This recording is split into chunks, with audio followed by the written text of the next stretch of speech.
Business. BFM Business avec vous.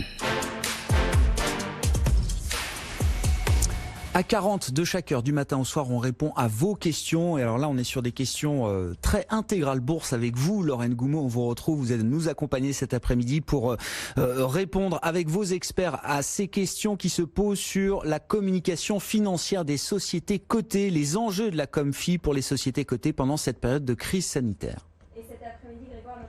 François Couadon, avocat associé au cabinet De Gaulle Fleurance et associé. François, rebonjour. Alors vous allez nous parler des enjeux de la communication financière au plein milieu de cette crise sanitaire. Dites-nous tout. Oui, bonjour. C'est un exercice délicat, la communication financière dans cette période, parce que les sociétés, ce qu'il faut bien comprendre, c'est qu'elles ne sont pas déliées de leurs obligations en matière de communication financière. Donc il faut opérer un dosage qui est assez subtil entre une information qui, d'une part, ne doit pas être trop alarmiste, mais qui, d'autre part, ne doit pas être non plus trop optimiste. Donc la règle qu'il faut rappeler, c'est l'obligation d'information permanente, c'est-à-dire l'obligation de communiquer toute information privilégiée, c'est-à-dire une information qui soit suffisamment précise, non publique et susceptible d'avoir un impact sur le cours de bourse. C'est ça la règle cardinale du principe de transparence des sociétés cotées. Le corollaire de cette règle, c'est l'obligation de communiquer cette même information préalablement à toute opération financière à destination des investisseurs, dans les cas par exemple d'une levée de fonds en capital ou en dette. Donc si vous voulez, toute la problématique, là, ça va consister à publier une information qui soit pertinente concernant les impacts du Covid-19 sur la situation financière et les perspectives de la société dans un contexte dont tout le monde convient qu'il est particulièrement incertain. Alors l'information, vous avez compris, il faut qu'elle soit suffisamment qualitative et donc la difficulté, c'est d'en dire soit trop, soit pas assez. Disons que le maître mot, c'est d'être dans le juste milieu et toujours dans une stricte neutralité. Entendu François. Alors si on jette un œil au calendrier, on se rend compte que cette crise du Covid arrive en pleine période de publication des comptes. Alors comment on fait ?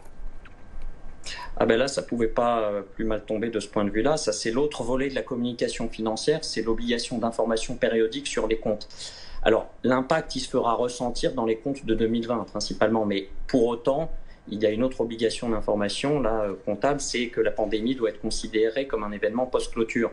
Donc la problématique pour les entreprises dans cette perspective, c'est de décrire les principaux risques et incertitudes auxquels la société est confrontée, avec une appréciation de ce qu'on appelle les facteurs de risque. Donc les facteurs de risque, c'est la description la plus fine possible, la plus détaillée possible, de l'exposition économique et des éventuelles mesures qui seraient prises pour y remédier. Compris François, pour terminer rapidement, quels conseils donneriez-vous aux entreprises en vue de cette reprise après le 11 mai ?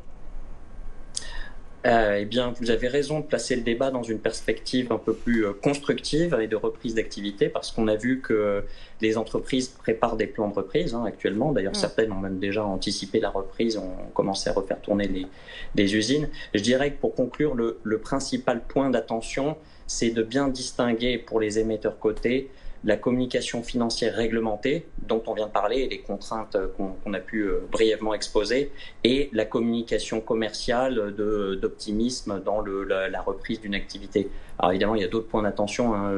Ceux qui me viennent en tête, c'est par exemple le fait d'éviter de communiquer, les sociétés devront éviter de communiquer des informations qui pourraient a posteriori se trouver contestées une fois que toute la vague aura passé. Merci beaucoup François pour votre éclairage. François Couadon, avocat chez De Gaulle Fleurance et associé. BFM Business vous répond. Alors posez-nous vos questions professionnelles sur votre entreprise, vos employés, vos salariés, votre employeur, par SMS au 7 14 15, pas sur les réseaux sociaux, le hashtag BFM avec vous ou encore par email. Merci beaucoup Lorraine. On vous retrouve dans 1 heure à 40 de chaque heure. BFM Business avec vous. BFM Business avec vous.